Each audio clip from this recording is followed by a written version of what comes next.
जो नुक्कात आज सजाद गनी लोन ने उठाए, जो उसने एलजी की स्पीच में तरामीम का तज़किरा किया, बात यह है कि क्या उसने कोई ऐसी बात कही जो हुकूमत नहीं कर सकती थी, या क्या उसने कोई ऐसी डिमांड की जिसके खिलाफ नेशनल कॉन्फ्रेंस है। नेशनल कॉन्फ्रेंस खुद कहती है 370-35A की बहाली होनी चाहिए। नेशनल कॉन्फ्रेंस खुद कहती है कि रियासती दर्जा बहाल होना चाहिए। नेशनल कॉन्फ्रेंस खुद कहती है कि यह के जवानों को रियायत मिलनी चाहिए। यहां की नेशनल कॉन्फ्रेंस खुद कहती है कि केएस के उम्मीदवारों के लिए जो उम्र की हद है वो 32 से 37 होनी चाहिए। अब बताइए, नेशनल कॉन्फ्रेंस खुद कहती है इलेक्शन कैंपेन के दौरान कि हां जी डेलीवेजर्स को मुस्तकिल करना चाहिए। अब बताइए, जब इजलास होता है और एलजी स्पीच देता है तो नेशनल कॉन्फ्रेंस इन बातों का तज़किरा एलजी के स्पीच में क्यों नहीं करती? और यही पूछ रहा है सजाद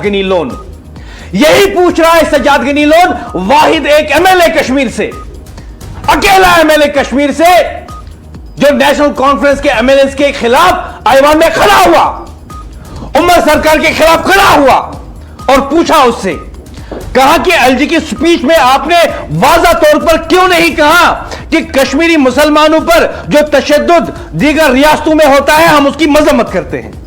क्यों नहीं कहा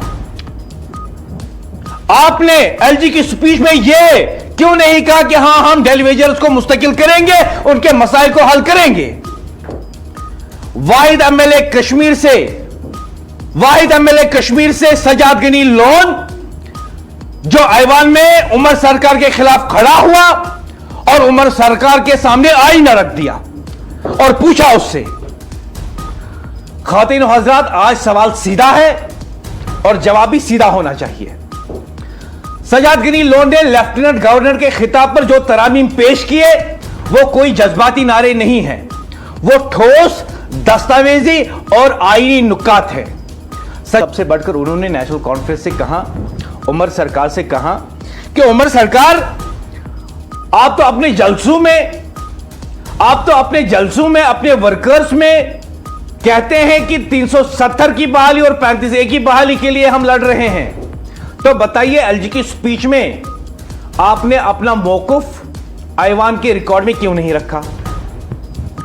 आपने अपना मौकूफ, आपकी हुकूमत है, आपकी सरकार है, आपकी कैबिनेट है, आपकी कैबिनेट ने ही एलजी का स्पीच क्लियर कर दिया।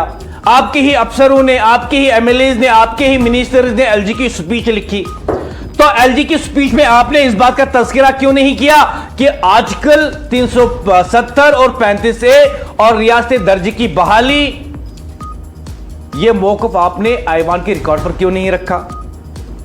अब सवाल यह है, इन मुतालबात में गलत क्या है? क्या यौम उजरत पर काम करने वाले मजदूर इस हुकूमत के एजेंडे में शामिल नहीं? क्या नौजवानों का रोजगार तरजीह नहीं? क्या कश्मीरों की हिफाजत पर वाज़ा मौकूफ देना मुश्किल है? उमर सरकार, आप कहते हैं कि मैंने उत्तराखंड में चीफ मिनिस्टर से बात की जब ताबिश पे हमला होता है। आप कहते हैं कि मैंने मरकजी सरकार से बात की। तो बताइए, ऐवान के अंदर, ऐवान जो आपके पास सबसे बहुत बड़ा हथियार है, जहां पे आप कुछ भी कहे, आपका एमएलए कुछ भी कहे, कोई भी एमएलए कुछ भी कहे, उसके खिलाफ पुलिस केस नहीं हो सकता, उसके खिलाफ कोई कार्रवाई नहीं हो सकती, सिवाय इसके कि अगर ऐवान खुद ही उसके खिलाफ कार्रवाई करे। और खवातीन और हजरत, मैं आपको बता दूं, ऐवान के अंदर इतनी ताकत है, असेंबली के अंदर इतनी ताकत है कि अगर वहां अंदर कत्ल भी हो जाए तो पुलिस भी उसमें एफआईआर दर्ज नहीं कर सकती जब तक ऐवान खुद ना बता दे पुलिस को कि आप एफआईआर दर्ज कर दो। तो मुझे बताइए कि नेशनल कॉन्फ्रेंस, उमर सरकार, जब आपने एलजी की स्पीच लिखी, जब आपने सोचा कि एलजी ये स्पीच ऐवान में देगा, तो क्या आपने सोचा कि 35 से 370 का जिक्र इसमें करेंगे? क्या आपने सोचा कि हम इसमें लिखेंगे कि जम्मू कश्मीर का रियासती दर्जा बहाल होना चाहिए? क्या आपने उसमें लिखा कि कश्मीरों की हिफाजत पर वाज़ा मौकूफ देंगे एलजी की स्पीच में, और पूरे मुल्क को, जम्मू कश्मीर के ऐवान से, असेंबली से यह पैगाम देंगे कि कश्मीरी मुसलमानों पर तशद्दुद बर्दाश्त नहीं किया जाएगा?